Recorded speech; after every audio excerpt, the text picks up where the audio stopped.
Hey guys, what's up? Welcome back to Fish the Moment.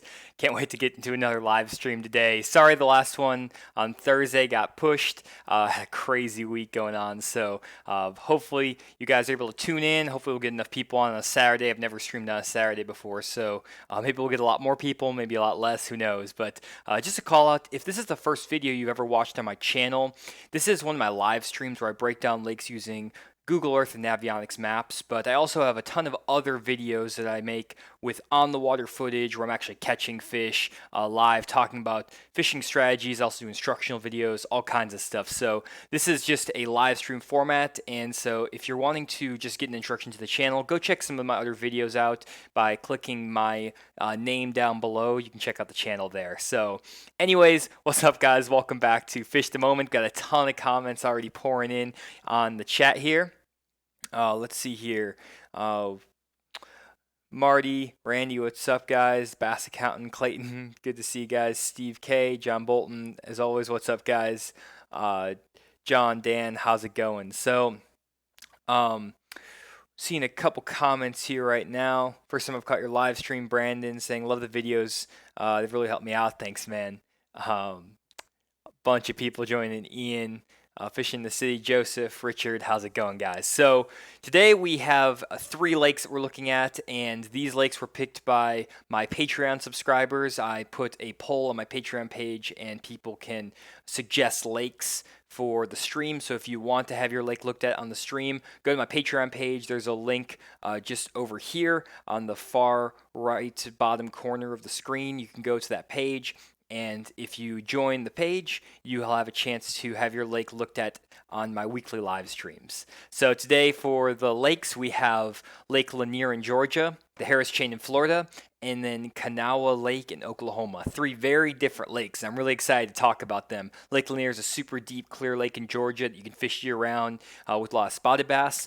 Harris Chain of Lakes is a shallow, grassy lake in Florida, and the fish are probably going to start spawning here soon. And then we have Konawa Lake, which is a hot water discharge lake. And I know for a lot of guys who live up north, the only way you can fish in the winter is fishing those warm water or hot water discharge lakes or a power plant lake. So should be pretty interesting. And want to again just give a shout out to everyone who's been joining my Patreon page and everyone who's been subscribing to my channel. For all my new subscribers, thanks so much for all the support, trying to post a lot more regularly and trying to grow the channel and build it up. So really appreciate all the support. So without further ado, I'm going to jump straight into it. And just for the guys who are new, what I'm going to do is go through one lake and then talk through what I would do there.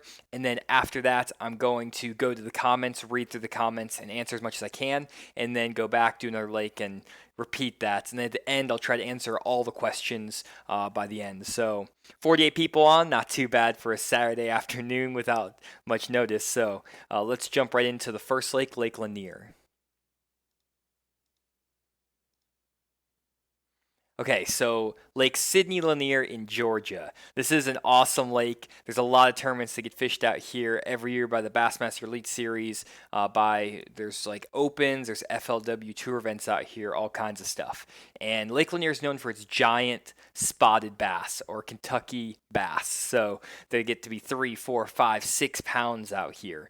And this is also a blueback herring lake. And so what that means is that they have these really big bait fish that will swim around in deep water, and they're basically like a steak to these largemouth, and they'll pass up a shad, a bluegill, a crawfish, anything to chase after those blueback herring.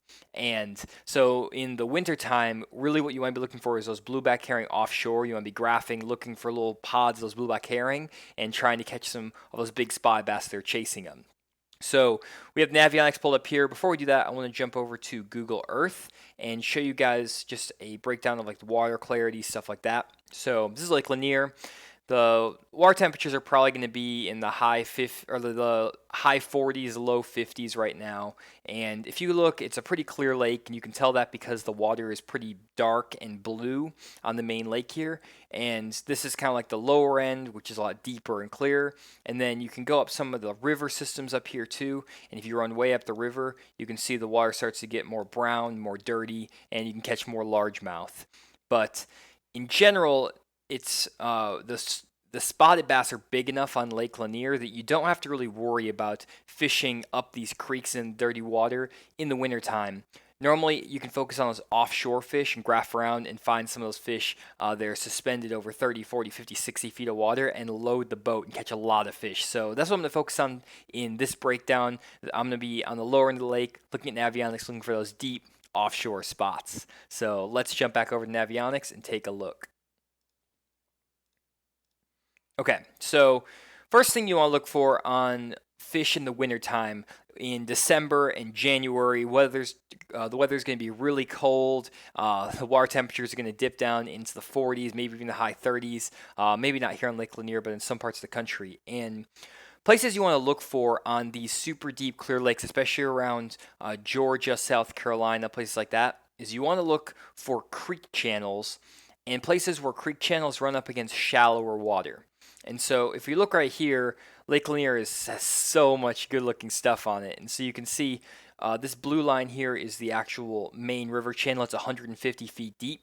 And then there's some smaller channels that wind in to some of these pockets behind some of these islands. They kind of feed into these creeks, all kinds of, humps. There's little islands out here with a lot of humps. There's some nice points off these islands. There's some really big bars and shoals that stick off the bank here. All kinds of awesome stuff. And so with all of that really good looking structure out there in the middle of the lake, where do you start? What do you start looking for? And in the wintertime, just like in the late summertime, the first thing I look for are places where you can find the steepest drop possible next to deep water. So let me give some examples of that. If you look right here, we have 100 feet of water. That's really deep. And this is a little channel that comes and winds in and feeds this creek. So you have a nice channel in here. And then if we work our way back in this channel, you can see that there's some, humps out here. There's some points and stuff like that, but none of it looks super great. As you wind in here, the contour lines are kind of spread out. They're not super tight together. But then if we come around the corner here, you can see right here, these contour lines are super tight together. And you can tell that because it's almost a complete black area, those contour lines are. That means it's going from 100 feet up to 40 feet in a second. And so it goes straight up to shallower water. And what will happen is that these blueback herring will be swimming around and suspended over the super deep water when it's cold. And then when you get some wind or maybe early in the morning, they'll start moving up on top of these humps, on top of these points, on top of these shoals, and they'll move up on top of them to feed and eat on plankton and other kind of stuff like that. And the bass will move up there and follow them. And so normally when you're fishing in these, late winter, in the winter time, late fall, and the winter time on lakes like Lake Lanier, you want to focus on the morning bite and any time when you have a lot of cloud cover, because that morning bite, you're going to have low light conditions. Those fish are going to move up and feed. And when you have that cloud cover, they're also going to want to move up and feed on, just the bait fish that are roaming around out here. And so what I would do is I would graph all around this point and I would look for balls of bait on my graph. And if you want to know what that stuff looks like, check out a video on my channel. I have a complete guide to bass fishing electronics, and you can look there. And basically what happens is that these fish are going to pull up on top of this hump and they'll just kind of roam around here and looking for those blueback herring that are feeding on top of this hump. So those herring will move up on top of this hump, they'll start feeding here, and the bass will move up and just chase them. But then after those low light conditions go away and the day wears on, those blueback herring are going to go back out in the middle of this channel, and they're just going to kind of chill out there. And they might be out suspended over 100 feet of water, 150 feet of water, super deep. And what will happen is that every once in a while you'll get on one of these points and some of those schools of blueback herring will kind of roam up on top of one of these points, just a few little packs of them. And the bass are still going to be sitting right here, chilling on this point. They're just going to kind of be moving around all day, looking for those herring. And so you have to graph around and just kind of look for them. So drive through a lot when you're fishing this time of year. Drive around, look for schools of bait, look for bass. Then once you find them, you can either drop down vertically on them with a drop shot or a jigging spoon, or you can try to fish on the bottom and throw like an underspin or a jig, something like that, really deep out here in 40, 50 feet of water even. And don't be afraid to fish super deep on these lakes. You can catch them really, really deep out here. So that's one really good area. You can see those contour lines are really tight together right next to that channel. Another area that looks really good, if you look at this point right here, these contour lines are really tight right here, and then they spread out onto this little flat. And this could be a really good looking area right here. Other places that look good, if you look, there's a little creek that runs in here, and there's a really nice sharp drop right here. It goes like 34 feet down to 70 feet. And then if we move back in here again, even further back in these creeks, you can see, boom, there's a really nice hump. It's like 35, 36 feet of water up here, and it drops straight into that channel into 80, 90 feet. If we move around the corner here, we're just going to kind of duplicate that, look for similar areas where you have that really sharp drop right next to a creek channel. So as you can see, these lines are kind of spread apart. You can still identify the lines. And as you move back in here, you get like a literal just black spot right here.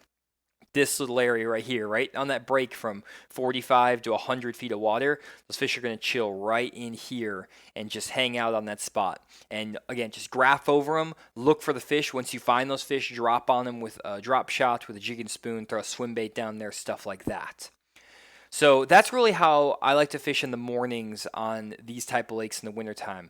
Just go out there first thing in the morning, look for some of these fish that are schooling up on these points, and then especially if you have that cloud cover all day, you can keep fishing and keep doing that. However, after the cloud cover goes away or the low light conditions are up and you get some bright sunny days with no wind and it's just completely sunny, what you want to look for is you want to kind of target those similar areas, but instead of looking for those really sharp drops and looking for bait on them, you want to be looking for brush or standing timber. And so on Lake Lanier, I don't know if there's that much standing timber in this lake. I think it's mainly brush piles, but people plant super big brush piles all over Lake Lanier. Whenever you get those really sunny days, those bass will get in those brush piles tight. And what you can do is, if you look like right here, you have a nice creek channel that swings in and it kind of splits off. It splits off into this creek here, and then it splits off further into this creek. And you have a nice super sharp drop, and it's like 30 foot up on top. And if anyone planted a brush pile up there in like 30 feet of water and you have a bright sunny day, those fish will move into that brush and they'll feed on the bluegill, the crappie there down there. Maybe there's some shad, some blueback herring that kind of swing by, whatever it is. But whenever it's sunny in the winter, those fish want to get around some type of cover offshore. So if it's, let's say 35 degrees outside, bright sun, try to find some brush piles or some standing timber and fish in some sort of cover on those sunny days. Another thing that can really work well is if you move a little bit further back in these creeks and you want to try to catch a few fish that are closer to the bank. Maybe you're not as good at that offshore fishing. What you can try is fishing some bluffy walls and bluffy banks with a jig or with a crankbait or an Alabama rig. And by bluffy walls, what do I mean? Well, I mean walls where the creek channel swings up right against the bank and it drops from a few feet of water to 100 feet of water really quickly, like this bank right here. You can see the contour lines are stacked up on top of each other. These type of places are great to throw a jerk bait. You can fish a Ned rig down there, fish a football jig, all kinds of stuff down these banks. Another thing you can do is, if you're not as comfortable offshore fishing and you get those sunny days, you can always try to fish some of these boat docks, and you can look for fish suspending underneath those boat docks over 50, 60, 70 feet of water. Sometimes you can fish a drop shot in the middle of the boat docks, or you can just, cast a jig out here on brush if there's any brush that's out there in 30, 40, 50 feet of water out there, and fish that jig down there, because that jig is really good on brush piles in the wintertime on lakes like Lake Lanier.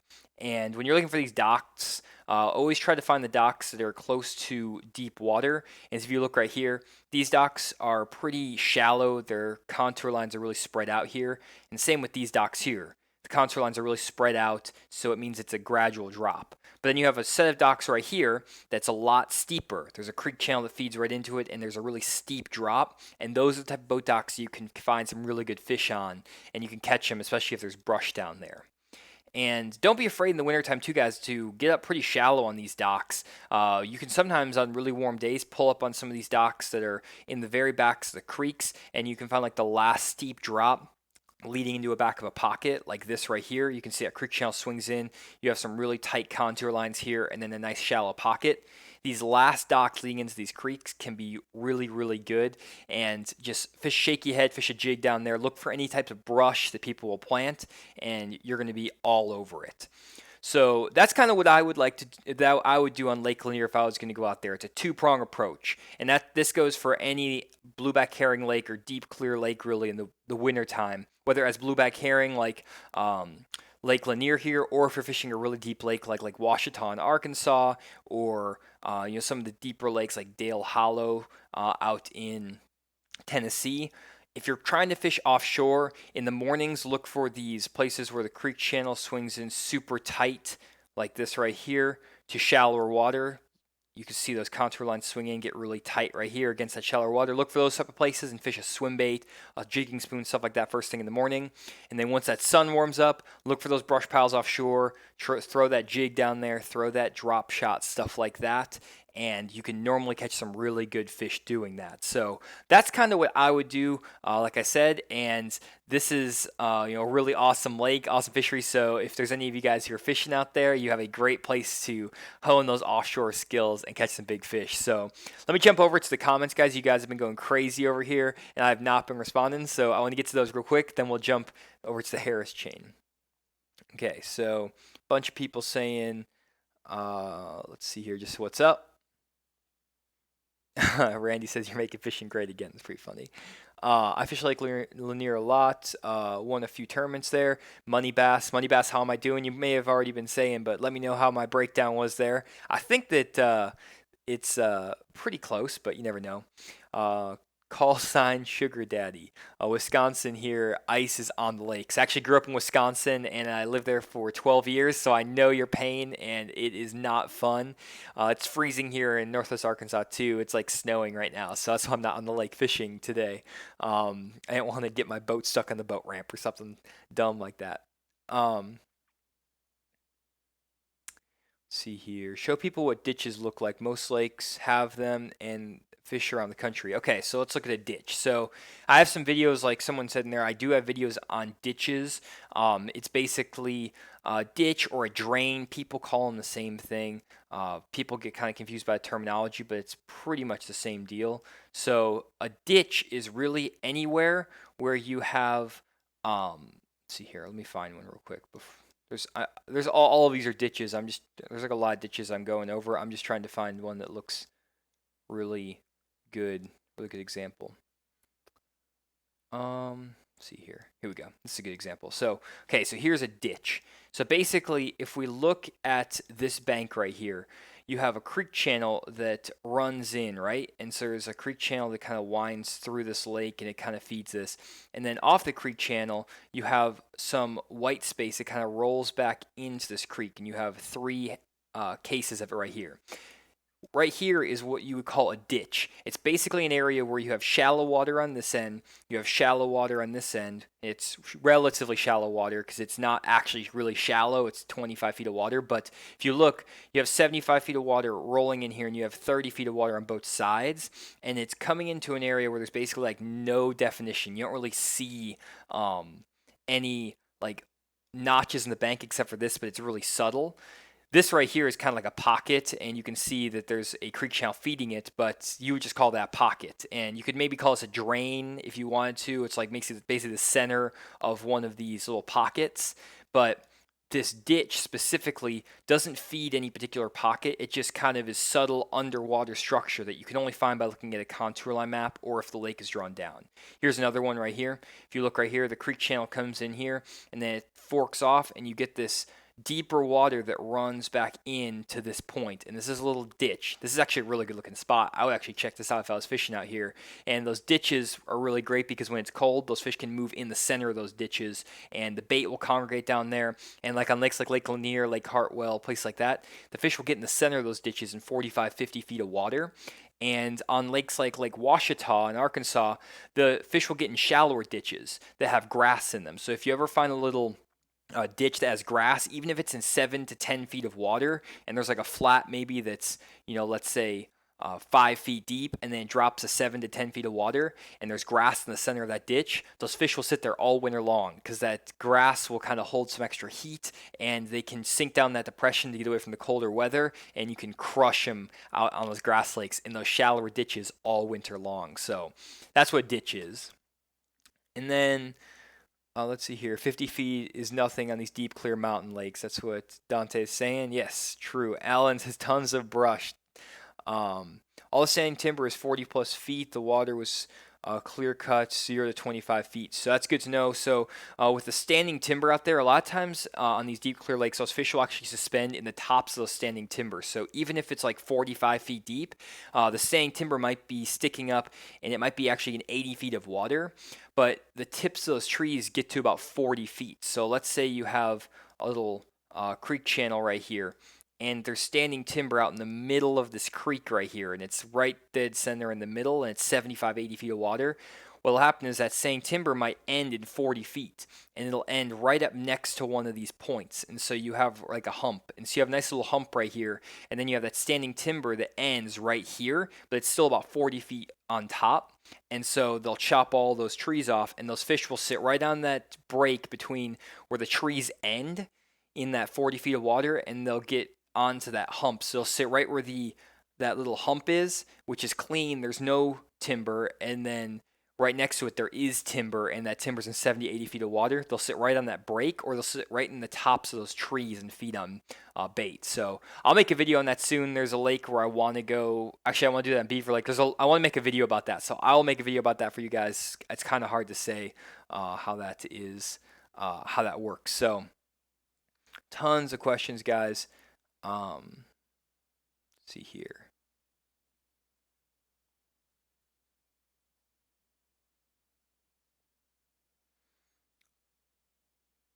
Do you ever plant brush piles during lake drawdown? Normally I don't plant brush piles just because there's so many out there. I just would rather spend time graphing and looking for fish. That's pretty much it. I don't like to waste the time to actually go plant brush because there's so many other guys doing it, especially crappie guys.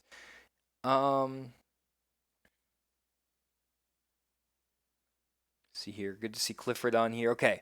JT is going crazy as always in the comments. So I am going to now jump over to the next lake. I want to try to stay on schedule as best I can, guys. I think I got through pretty much all the comments. If I missed yours, I apologize. So let me switch over here to our next lake, which is the Harris Chain.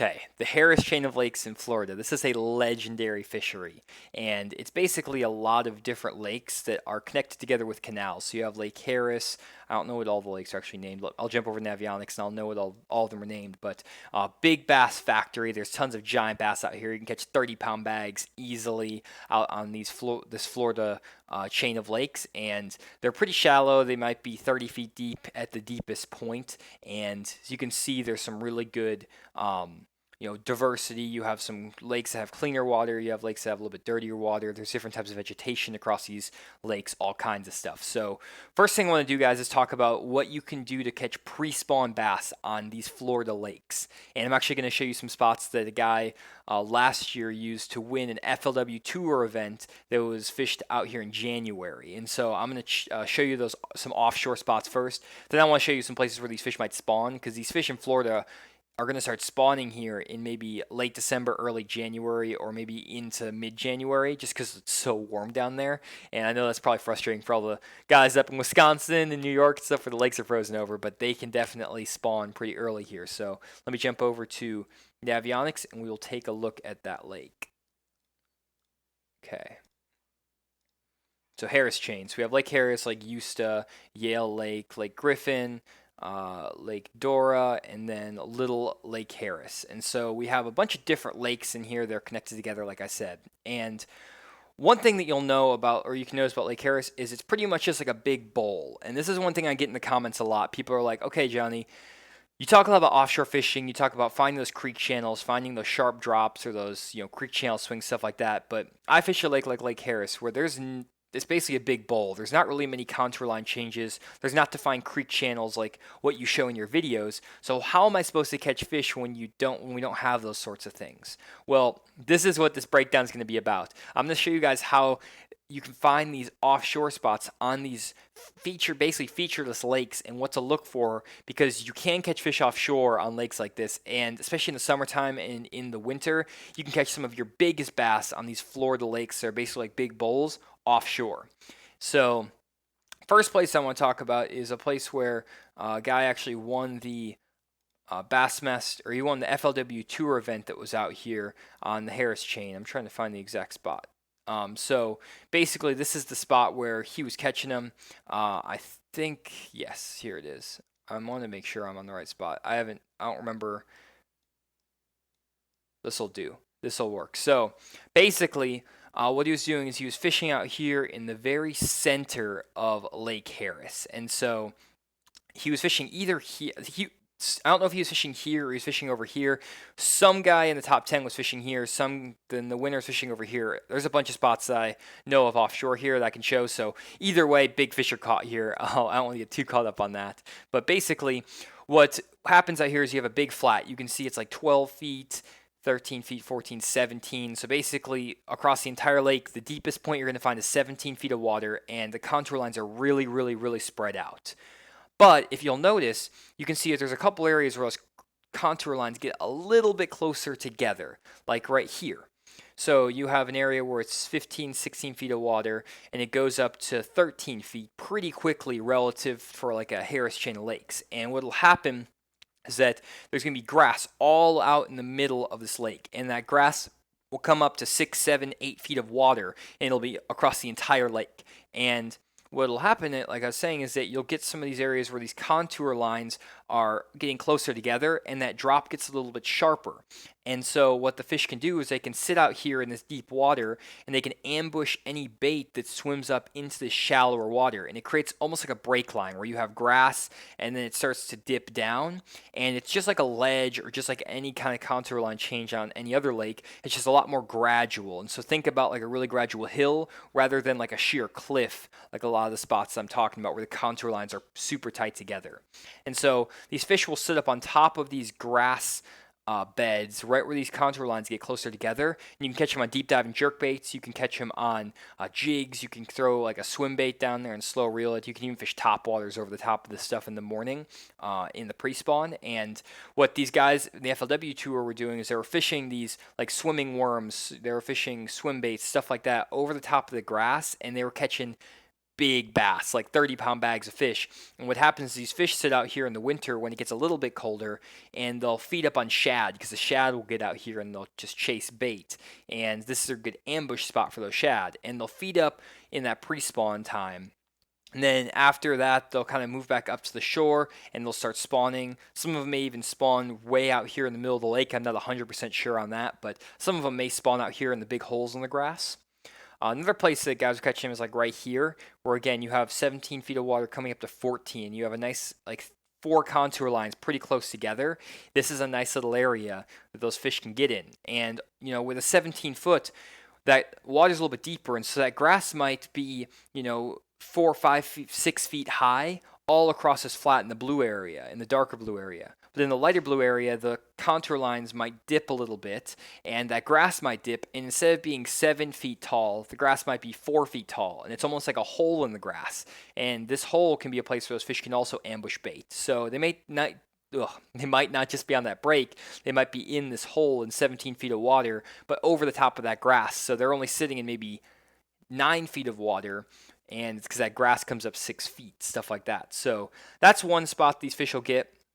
Another spot that guys were catching them is actually off this point right here. And you say, what point? Well, if you look, this underwater area creates a nice point. I'm moving it with my mouse, kind of showing you where it is. And you're like, man, that's a really like long, expansive point. Like, it's not anything clearly defined like what I show in my videos, or what I show in any of my contour line map explanation videos. But if you look, this is definitely a point. It's just really, really wide, and it covers like a quarter mile. And there's small little areas on this point where the water comes up to 13 feet. And basically, you get a shallow spot. And whenever you see these little circles, they're in the middle of basically nothing where there's no contour lines. This is going to be a high spot. That's what you call a high spot. And you can find hard bottom on these areas. So you might be able to find a shell bed down there, some little rocks, stuff like that. And those rocks are going to attract bait fish and bluegill, stuff like that. And the bass are going to pull up there and feed. And so these type of areas are really key on these featureless lakes. And it's, again, really subtle. You could basically almost overlook it, but that's the kind of stuff that holds fish out here. Another place that you can kind of find some fish. 1 second, guys. I'm going to go. Oh, here we go. I'm going to drink some water real quick. I apologize. My voice is cutting out on me.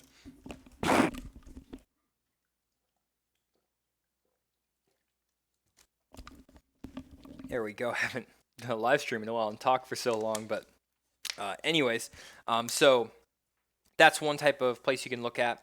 And then some more of these little high spots are right here in the mouth of Lake Harris, right in the mouth of the Dead River. And this is another place that these guys were catching them on the Harris chain. And again, if you look, you have a big open expansive flat, but then you have small little high spots. So you have like a little hump that comes up here to 8 feet of water that's surrounded by 10 foot. Again, that could be some harder bottom.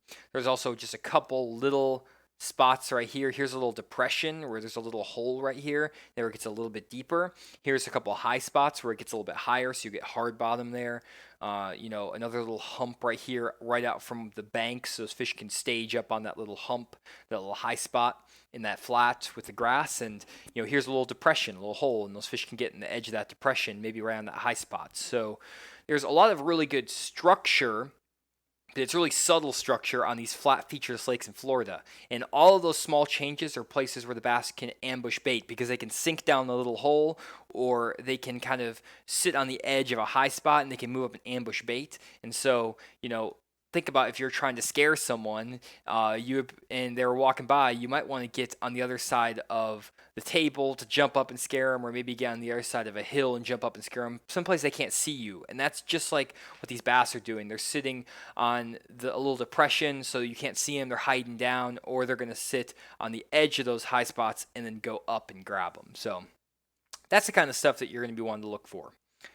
So other than those offshore places, let's say, again, you're not an offshore fisherman, you don't want to deal with that. What are places you might be able to catch some fish on the Harris chain up shallow? So to show you that, let's transition back over to Google Earth.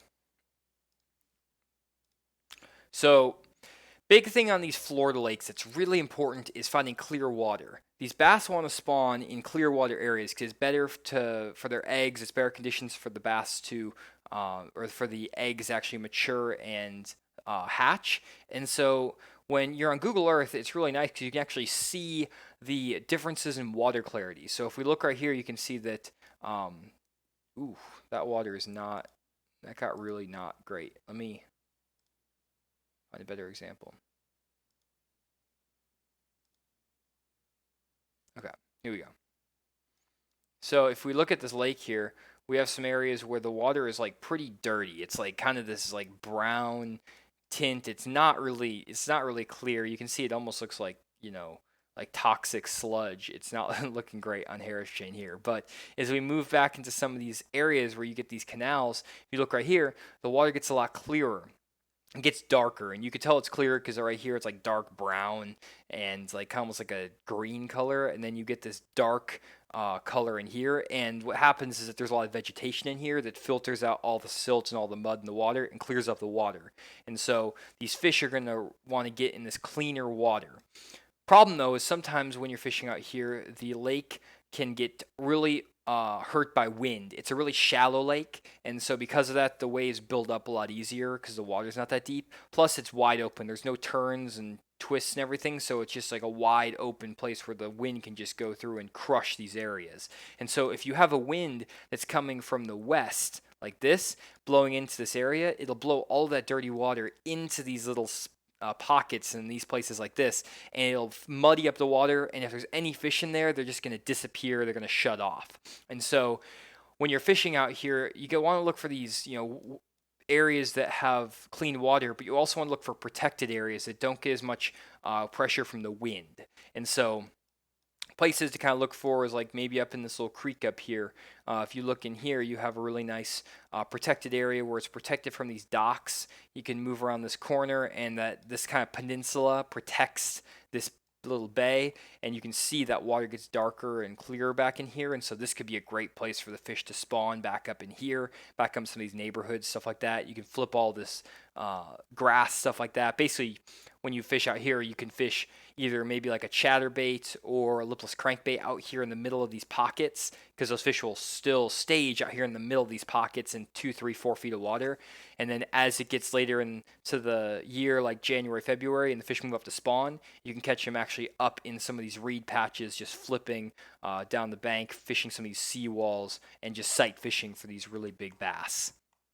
Other areas that look pretty good, if we just kind of use this water color as a guideline, you can see the water is actually pretty clear on this lake in these images, but let me kind of change the time. Basically, if you want to go back in time, guys, you can find when the water is a little bit different color, and sometimes areas that are clear one year aren't clear another, and so you can kind of gut check to see, is that area actually clear, or is it just because it had a favorable wind for a few days? Like, let's say there was a nice northwest wind, this pocket right here is going to get protected, and those fish are going to have a really great place to spawn. If you look, I mean, shoot, there's 2 boats right up in here. This is a February 2018. There's 2 boats fishing this little area, and you can tell it's good because, I mean, it's got this protection. This little chute protects it from the dirty water, and there are boats running out of there too, and has clean water the bass want to spawn in. And you know, if we kind of look for some more nice clean water areas out here, let's keep looking. Again, looking for the areas like right in here. You have a nice area where there's so many boats back in here too. Here's a boat right here. There's a couple boats back in here. But if you look at this area, it's again got that cleaner, darker water, and it's a little bit more protected from any of the winds coming from the west, stuff like that. And so basically what that all means, guys, is if you're looking for spawning bass or pre-spawn bass in Florida lakes, try to find 2 or 3 areas with this clean water, and try to find them on different parts of the lake. So this one's on the east side of the lake.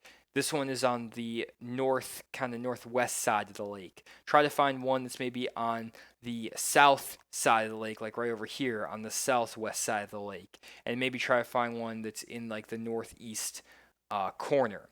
That way, if you get different winds throughout the tournament, like let's say day 1 of the tournament, you have a really strong west wind. Well, this kind of area here is going to get blown out, and so is this little pocket that we looked at over here. It's going to get blown out by that wind, and it's going to muddy up the water. So on those days, you can come up here and fish some of these protected banks there in the northwest corner. Next day, though, if the wind shifts and comes out of the east or southeast and it starts blowing on this pocket where you caught them the day before, you can abandon this because that's going to get really muddy, and you can come back and fish an area like this because it may clear up throughout the day. So all kinds of things you can think about, guys, with Florida fishing. A lot of times, too, you just kind of have to fish and fish and fish until you find some areas that have some fish. Even if you have the clean water, good vegetation, you just have to fish a lot. So that's pretty much the Harris chain. I'm going to get back to some of these questions because I know I'm, again, neglecting you guys in the comments. But let's head over here. I'm going to take another drink of water, too.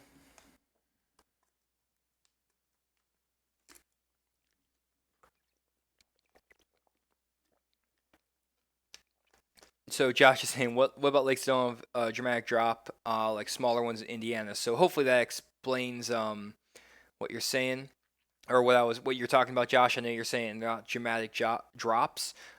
So that's what this lake is. Then also, I'm gonna be looking at a smaller lake here in a second. So hopefully that answers your question. See here. Richard's saying on the Harris chain there has to be hard bottom to hold fish, so that's a good call out there. And that's the base of those reeds and stuff like that. That creates a hard bottom. Those high spots create hard bottom, stuff like that. That's a really good call out there. See here. And Josh says, do these Bull Lake principles apply to Smart Buyers Lake up north? Yes, completely, Josh. The The smallmouth lakes and stuff like that, same deal. Those little high spots, those little small depth changes, stuff like that, or those big points, that's just what the fish on the Great Lakes relate to, or on some of the small lakes like up in your area in Indiana. They all kind of set up the same as those Florida lakes a lot of times.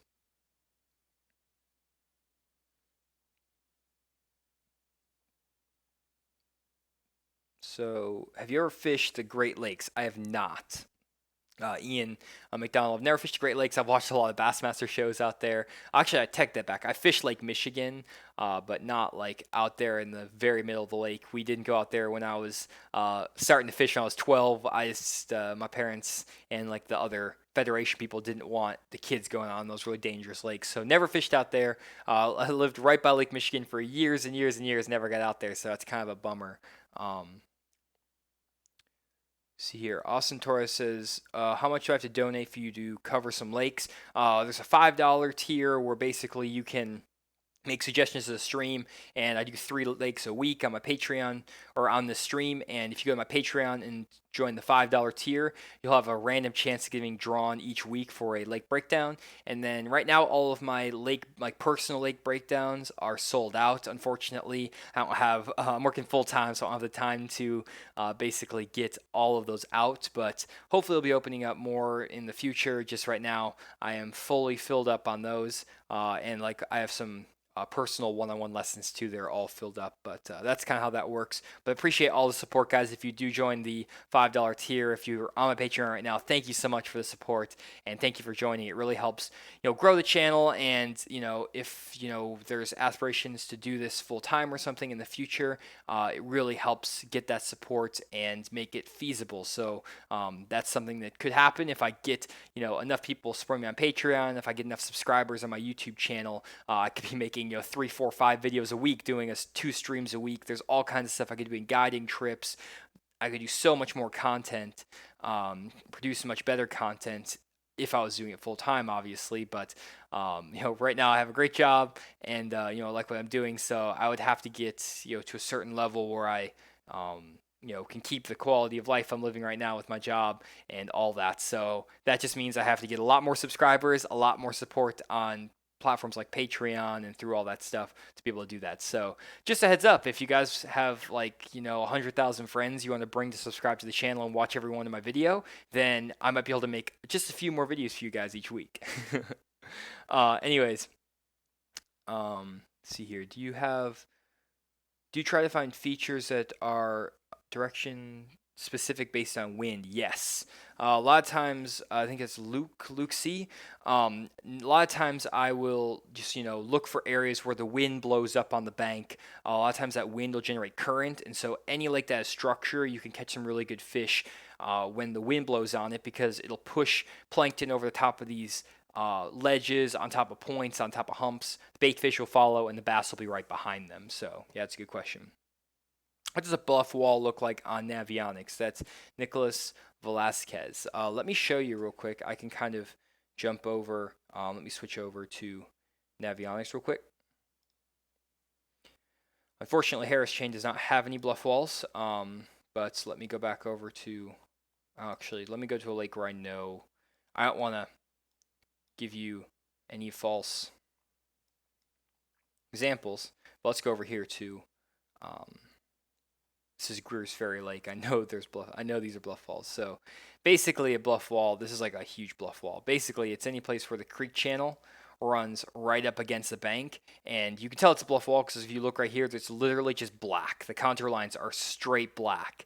And it goes from a foot of water to 30 feet of water like in an inch. And so a bluff wall is basically where that main river channel swings right up against the bank. And you can tell because there's, again, really, really sharp drop where those contour lines are basically blacked out. And you can find another one right here. This is a bluff wall that I've caught fish on Greer's Ferry.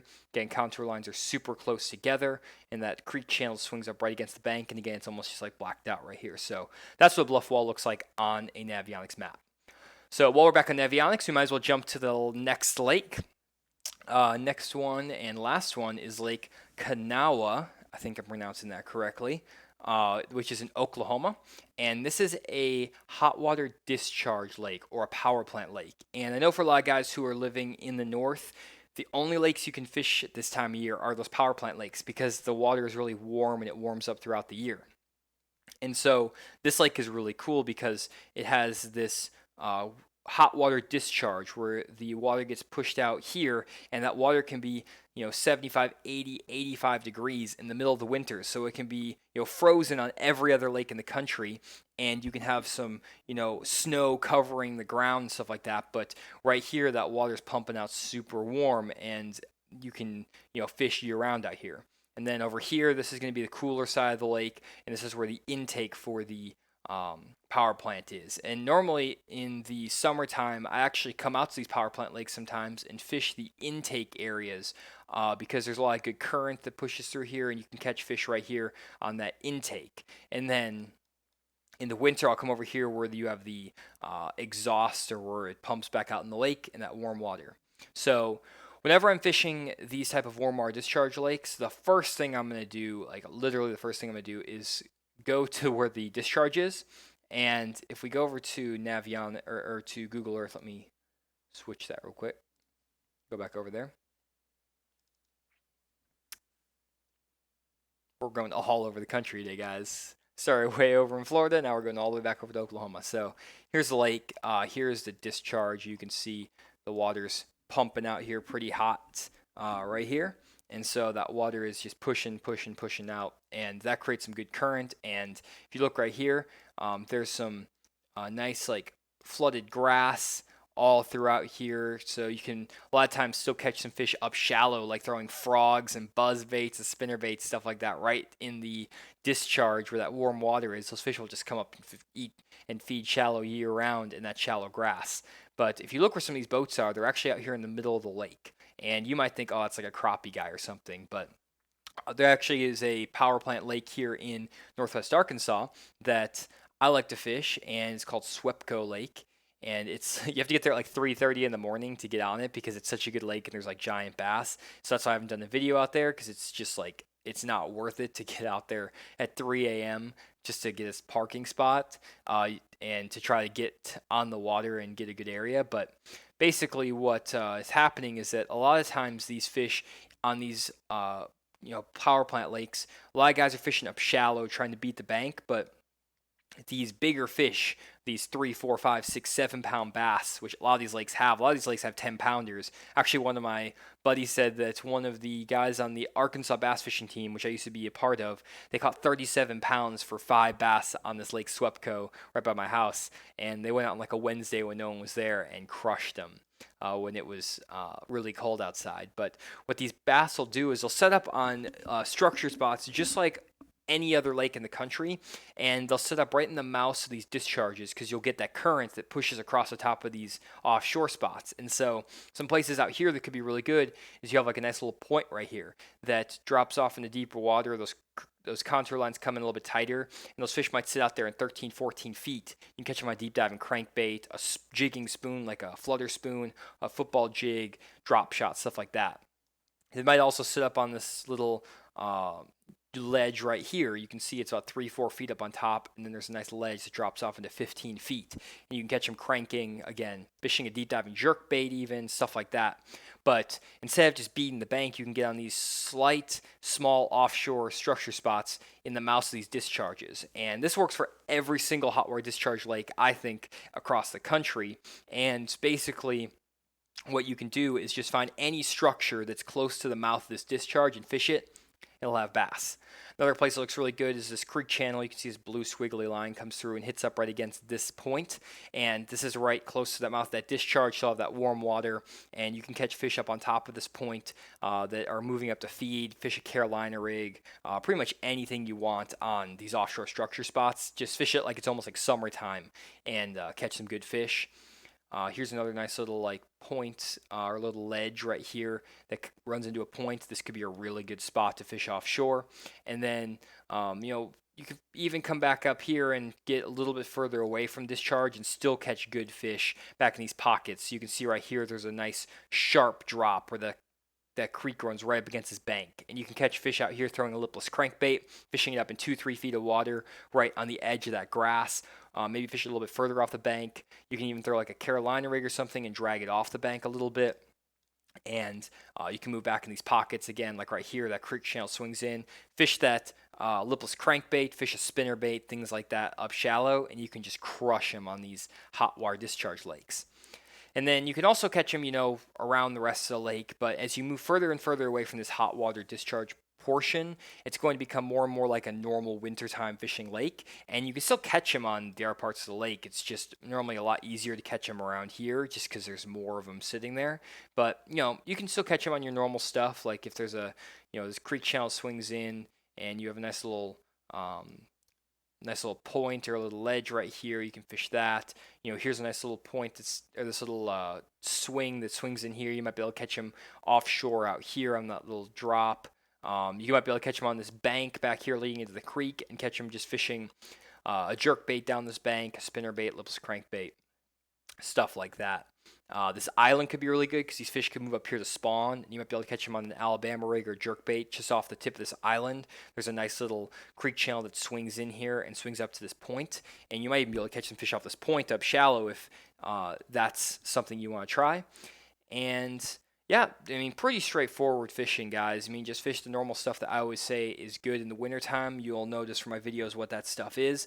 But really, in these hot water discharge lakes, fish around the mouth of that discharge as much as you can, offshore or up near the bank. Go-to baits on these hot water discharge lakes, like I've mentioned, lipless crankbait, Alabama rig, deep diving crankbait, football jig, chatterbait can be really good, spinner bait, stuff like that. And so just kind of mix it up shallow, mix it up deep, and try to stay away from this lower end where you don't have that hot water rolling through. This is going to be a lot cooler, and it's going to be harder to catch fish. There's just no point in messing around down there. Just come over here to the promised land where it's nice and warm and where there's lots of fish, and just start catching them. And pretty much that's all there is to it. So nothing crazy there.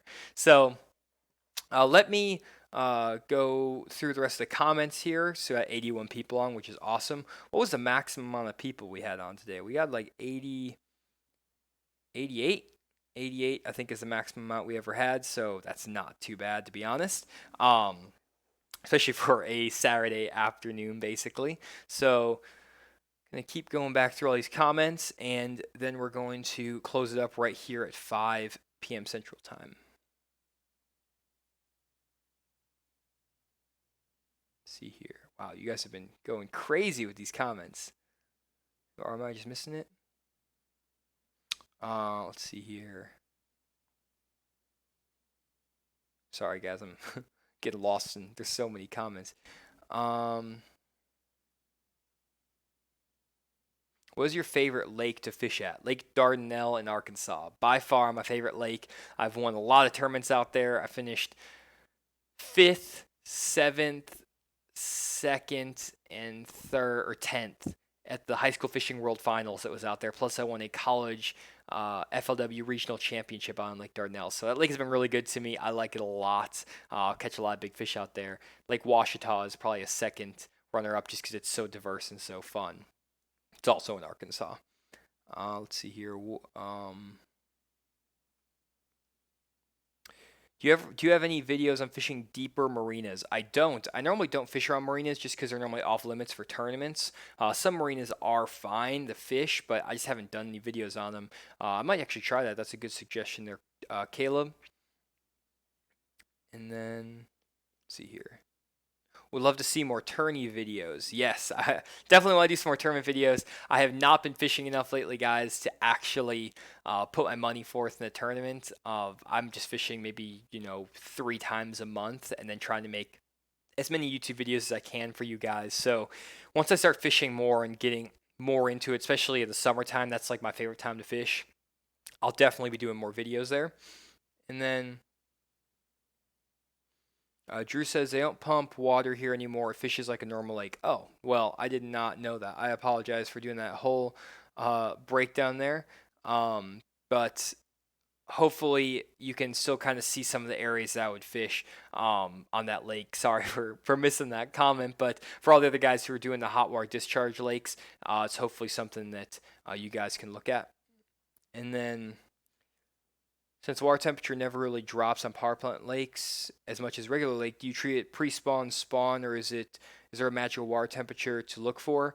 I haven't spent that much time on hot water discharge lakes to really know. I've only been out on them a couple times, maybe 3, 4, 5 times. So whenever I go there, I just kind of focus around that discharge area and just either fish out deeper when it's like late December, January time. And then once it moves into February, March, I'll start fishing that shallower grass. I don't know when the fish actually move up to spawn on those lakes, but I'm thinking it's probably when the rest of the lakes are in like their early pre-spawn, so like February. That's when those fish actually start to move up to spawn. That's just my guess, though. I'm not 100% on that. See here. Brandon says, thanks for Goose Furry breakdown.